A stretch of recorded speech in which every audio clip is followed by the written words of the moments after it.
que là vous avez eu un blanc. En ce... en ce mardi 21 mars, je vais avoir l'honneur de rencontrer et d'interviewer le commandant Pinault de la caserne de Bruges.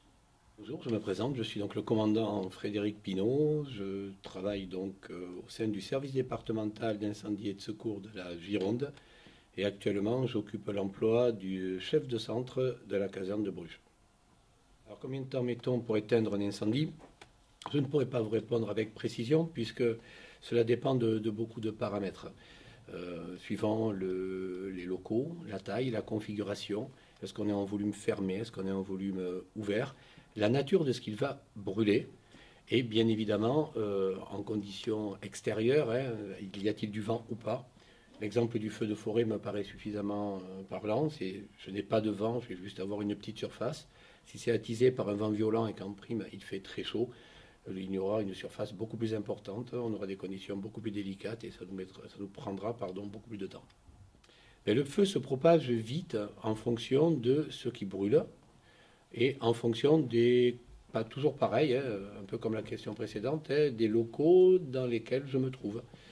Je me trouve au milieu d'un pré avec de l'herbe sèche poussée par un vent, le feu va se propager très vite. Je me trouve dans un local où je n'ai pas grand-chose à brûler en termes de combustible, ou très peu, et bien je vais me retrouver juste avec cette partie de combustible qui va brûler. Alors quel risque on encourt quand on éteint un incendie? Deux risques principaux. Le risque de brûlure par la chaleur, le rayonnement du feu, puisque si le feu est important ou si le feu est dans un local clos, fermé, la chaleur va rester dedans. Dès qu'on va ouvrir une porte, on va y être confronté. Parfois même, en touchant simplement la porte, on peut percevoir la chaleur au travers de la pièce. On n'est pas obligé d'avoir les doigts pour caricaturer dans le feu, dans les flammes, pour déjà se brûler. On peut se brûler par le rayonnement de ce qui brûle. Et le deuxième risque est le risque d'explosion, puisque le feu, avant tout, vous en avez vu au travers du triangle du feu, le feu, c'est de la chimie.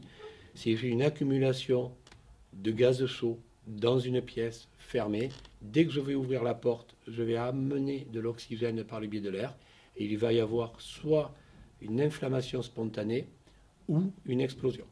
Donc on retombe sur la brûlure par le rayonnement ou l'explosion. Voilà les risques principaux.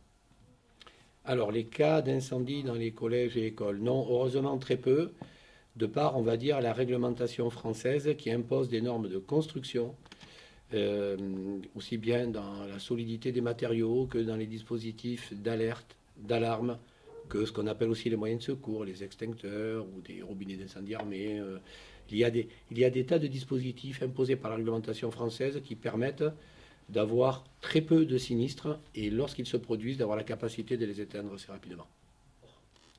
Il existe encore des collèges de type Paillero. Donc est-ce qu'il peut y avoir un incendie dans ce type de collège? Je ne vais pas vous dire non, ce n'est pas possible. Donc on peut toujours avoir un incendie dans n'importe quel établissement. Bon.